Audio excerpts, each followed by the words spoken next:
don't have to be beautiful to turn me on. I just need your body, baby, from dusk till dawn.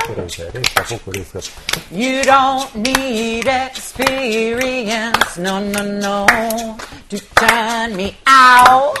Jūs mane dabar norit parodyti, kai tokia kitų kampų norit parodyti. Bet aš iš tikrųjų esu kažkiek tai galbūt viliokė, bet tikrai niekada neišeičiau nuogai ir man fotografas siūlė nusifotografuoti nuogai, bet aš tikrai atsisakiau ir nesutikau. Turi? Rodyk. Papai didelį, rodyk. Kojos negražios, nerodyk. Reikia rodyti, kas tau geriausias yra bruožas.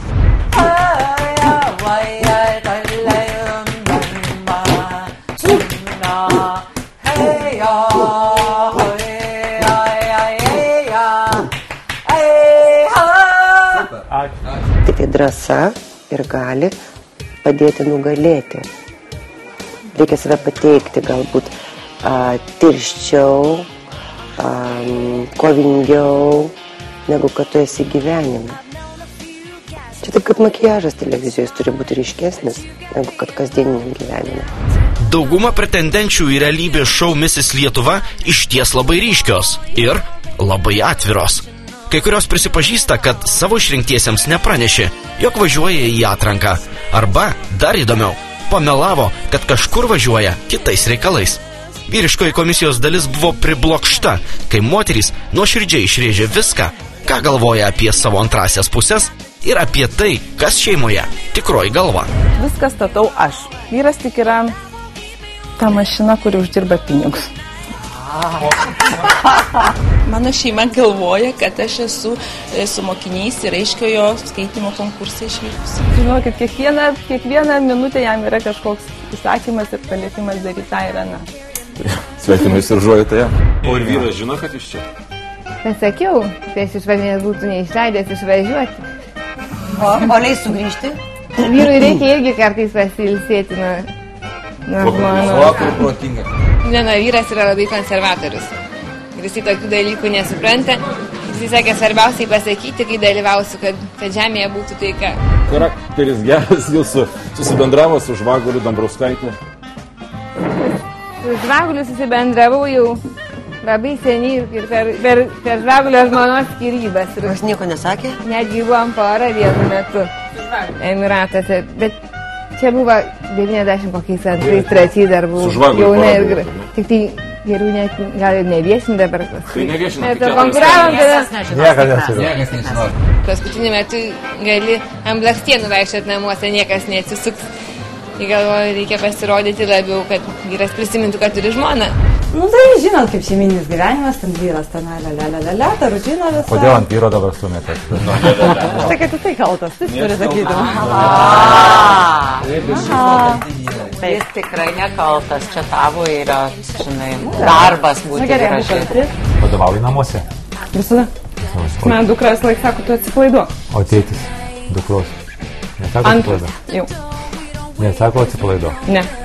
Jam patinka, kai vadovauji. O pirmas pabėgo, todėl, kad nepabėgo. Vadovavai ar kaip? Vadovavimas gal. Išėjo išrikiuoti. Moterų atvirumas kažkur tarsi išgaruoja, kai kalba pasisuka apie plastines operacijas. Kaip jau minėjome, komisijos narys Vygintas Kaikaris, plastinės chirurgijos specialistas, vienas iš naujos klinikos grožio chirurgija įkūrėjų. Į realybės šou Misis Lietuva pateksančioms moterims klinika suteiks galimybę nemokamai išoperuoti vieną ar kitą kompleksą.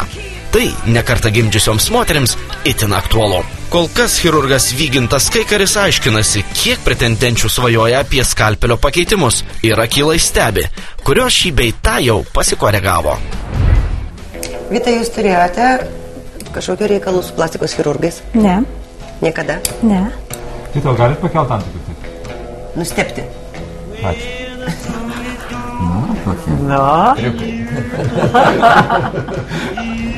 Labą dieną. Renata, pas jūs implantai yra, ne? Kurio vietoj? Krūtyse, kur? Taip. Ačiū. Bet tai yra kokie 400 ml tikriausiai. Ne, neatspėjot. Mažiau. negali būti. Mano krūtinė visada tokia. Dar būdama gal kokio 18-19 metų žinau, kad kai pagimdysiu 2 ar 3 vaikelius, dar tada nežinau, kiek norėsiu, tai tada aš tai padarysiu. Kuo labiausiai didžiuojasi savo taip veidukėje, pavyzdžiui, kuria? Lūpom. Kai silikonas atėjo madą, tai dabar tinka. O. Nes visą laiką buvo tai mano minusas didžiausias, dabar va plius. O kaktą gali pakelti ir suraukti? Antakius. Ai. Galiu. Nu gerai, gali. Po 4 mėnesių maždaug. Ne, tikrai viskas natūraliai. Ir krūtinį, ir raukšlių turiu, ir viską turiu. Kelias pamelavo. Bet aš galvoju, kad šventas melas ir tikrai atleistinas.